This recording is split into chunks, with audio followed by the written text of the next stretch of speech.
Hey guys, this is Buford with Scholarships for Soccer, and today we have a very special guest. Her name is Jonna Toller. She's the mother of Sarah Toller, who plays soccer at Johnson and Wales University. Jonna, it's a pleasure to have you today. Thank you. Okay, well let's go back to the high school years. I know it seems like yesterday for you. For Sarah, it Absolutely. probably seems like decades ago. But when did you guys start the recruiting process? Um, well, Sarah really started um, kind of late in her high school career. Um, she did her spring of her sophomore year. She was in a technology class, and the teacher was like, "What do you want to do after? What do you want to do after high school? What are your plans?" And she was like, "Well, I'm not really sure. This is what I like. I like baking. I like soccer." And she goes, "Is there a school that you could go to where you could do both?" So she typed that in, and Johnson and Wales was the first thing that came up. And so she was like, "Oh, well, I never expected that." And which I believe that year was their first year for women's soccer team. And so she was like, "Well, on spring break, can we go visit the school? Because we were taking a trip that direction anyway." And she was like, "I'm going to send the coach an email." But still, she was a sophomore, and so she didn't really expect to hear anything. And so her year went through, and it was like summer of her senior year, uh, sometime in July, I think like July 1st, she could apply for like early acceptance to the school. And it was always, this was the school that she wanted to go to. She wanted to play soccer, but most importantly, it was the school.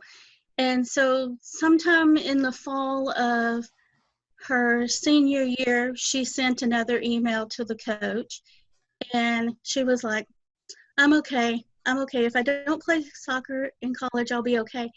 But then we had gone through the NCSA recruiting, and she was like, "It'll be okay. It'll be okay if I don't play in college."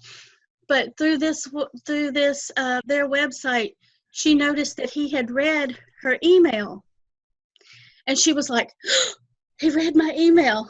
And so she was like, "Well, that was an old email. I should send another one." So she sent another email, and she did hear from him. And so it was really her senior year before we really got on the path. And we helped her and supported her, but we always told her that, if it's something that you really want, you have to be the one to take the next step. If you're going to be, we can push you in directions, but if it's not what you really want, then are you really going to be successful if somebody's behind you pushing? So we let her take the lead, and she was the one doing the contacting of the coach and everything. So Okay, so once the recruiting heated up, it's her senior year. Um,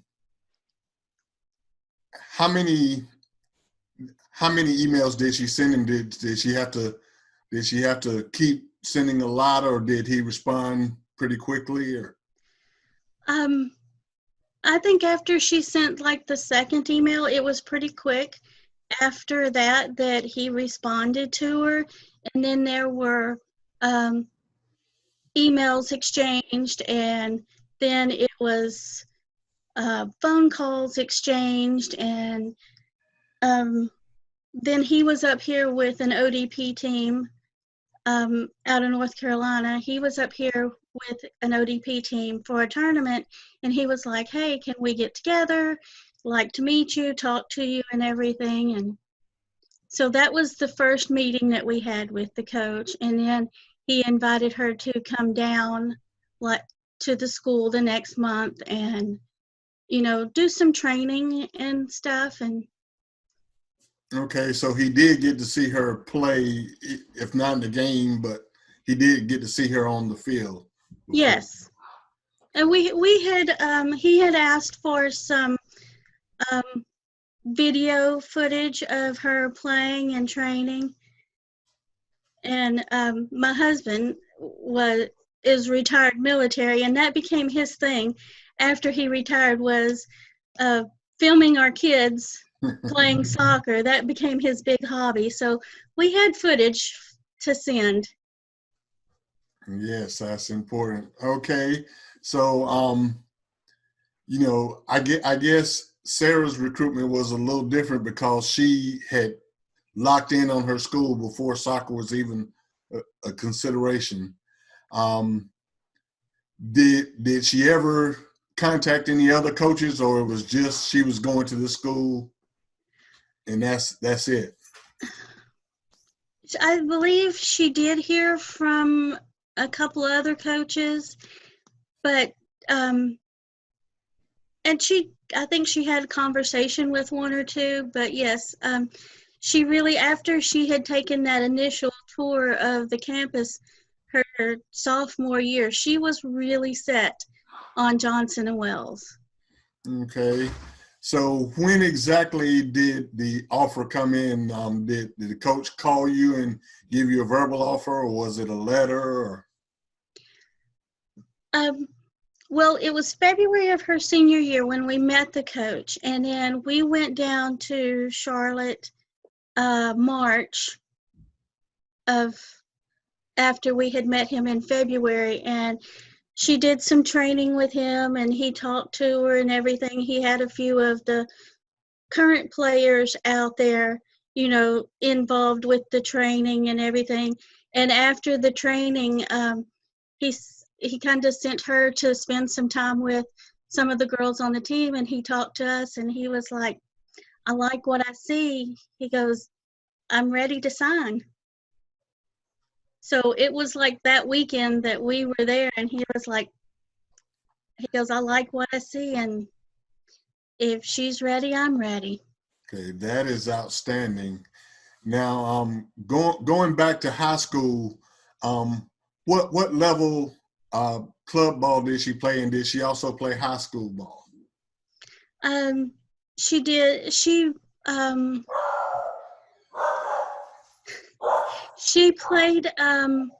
She played travel soccer for her club, and she played on her high school team also.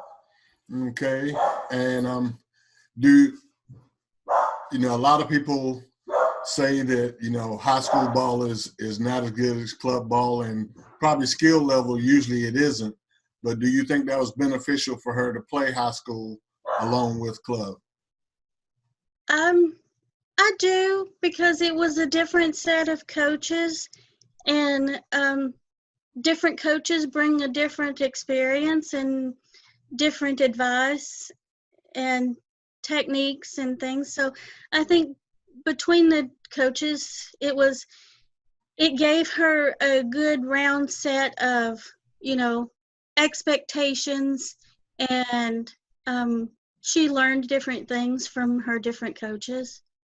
Okay.